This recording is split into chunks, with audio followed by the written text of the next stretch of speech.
कोई नहीं था तो सवाल पैदा होता है कि मनु पूजते किसको थे। कोई कहता है कि शिव को पूजते थे, लेकिन उनके पास इल्म नहीं है। बहुत कम लोग ये बताते हैं कि मनु कुछ नहीं था दुनिया में, वो ओम को पूजते थे। मैंने कहा ओम कौन है? बहुत से लोगों ने कहा कि वो एक हवा है जिनका कोई रूप नहीं है, कोई रंग नहीं है, वो दुनिया में हर जगह है, हवा हर जगह है। उन्होंने आसमान बनाया, उन्होंने जमीन। मैंने कहा कि अरे बाबा, इन्हीं को तो हम अल्लाह कहते हैं।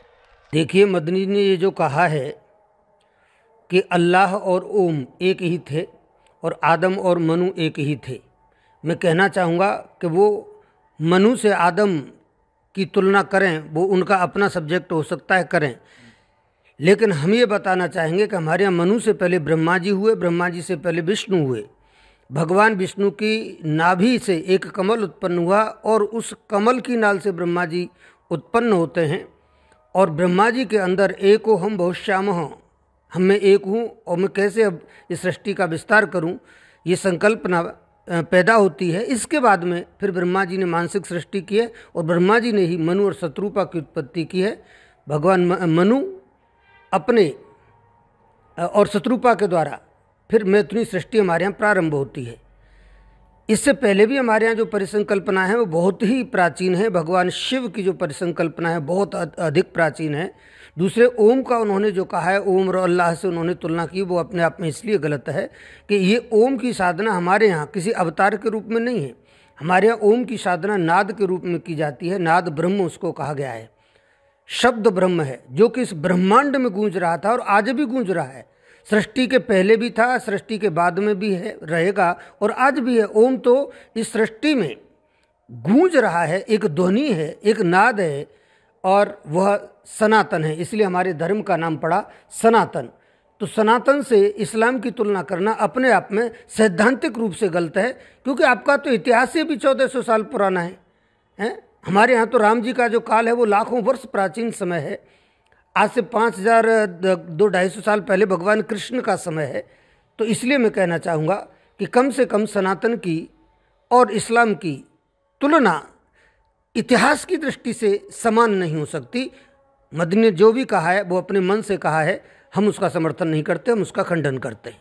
उनको स्वयं अपने इस्लाम की जानकारी होनी चाहिए।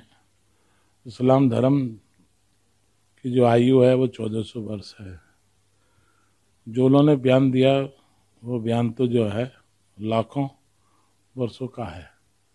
मनु जो थे वो लाखों वर्ष थे। वो कैसे जो है उनको जो है हम पीर बता सकते हैं, या उनको जो है आका बता सकते हैं, या उनको मोहम्मद बता सकते हैं। ये तो जो है इतनी भी जो बात है, ये उन्होंने राष्ट्र को एक तरीके का भ्रमित करने के लिए और अपने को विद्वान माने।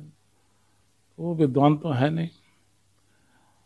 यदि जो अच्छी तरह से नवाजी होता है, जो नवाज अदा करते हैं, वो इस समय के बयान नहीं देते हैं। ये तो राजनीति बयान है।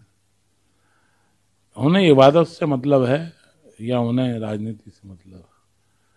इबादत एक अलग शब्द है, उपासना अलग शब्द है। उपासना कोई राजनीति या इबादत कोई राजनीति वो नहीं है। तो ये जो बयान है इसका हम घोर निंदा करते हैं और उनको ये बचकाना हरकत है। उन्होंने ये जो बयान दिया, ये राष्ट्र का एक तरीके से जो हमारी सभ्यता है भारतवर्ष की, हम हिंदुस्तान वाले लोग नहीं हैं।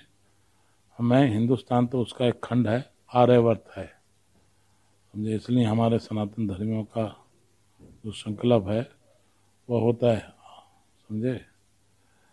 उसको संकल्प को है जो बोला जाता है उसमें आर्यवर्त आता है, ना कि जो है भारतवर्षे आर्यावर्ते, समझे, ये आता है। क्योंकि हमारे यहाँ सूर्य उपासना है। सूर्य उपासना किसी और धर्म में नहीं है। सूर्य की आयु जो है कोई नहीं होती। चंद्रमा को देखकर, दूज के चंद्रमा को देखकर ये जो है रोजा करते हैं, दूसरा का चंद्रमा 1400 वर्ष का नहीं है। यदि वैज्ञानिक उससे भी देखा जाए तो वो भी लाखों वर्ष का है।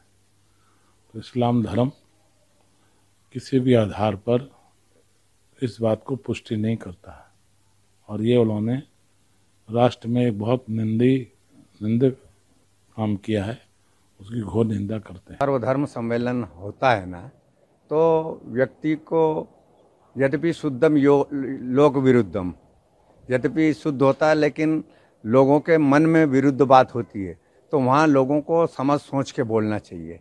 किसी भी संप्रदाय के प्रति या किसी भी आस्था के प्रति अगर हम चोट पहुँचाते हैं तो ऐसी स्थिति में अनेक दूसरे संप्रदाय हैं वो उखड़ जाते हैं। और जिस तरह का ये सर्वधर्म सम्मेलन दिल्ली में बुलाया गया था और मदनी जी का बयान था, तो उसमें बाकी जो धर्माचार्य थे उनको ये बात बहुत बुरी लगी, और बुरी लगने के कारण वो उठ के चले गए। तो ऐसे सर्वधर्म सम्मेलन में इस तरह की मदनी जी को भाषा बोलने का प्रयोग, इस तरह के शब्दों का प्रयोग करने का कोई औचित्य नहीं है। उससे समाज जुड़ता नहीं है बल्कि टूटता है। तो ऐसे में अगर मान लो लोगों को बुरा लगा है तो मदनी जी को चाहिए कि वो अपना सार्वजनिक रूप से माफ़ी मांगे कि जो मुझसे निकल गया भाई, वो आइंदा मैं इस तरह का शब्दों का प्रयोग नहीं करूँगा।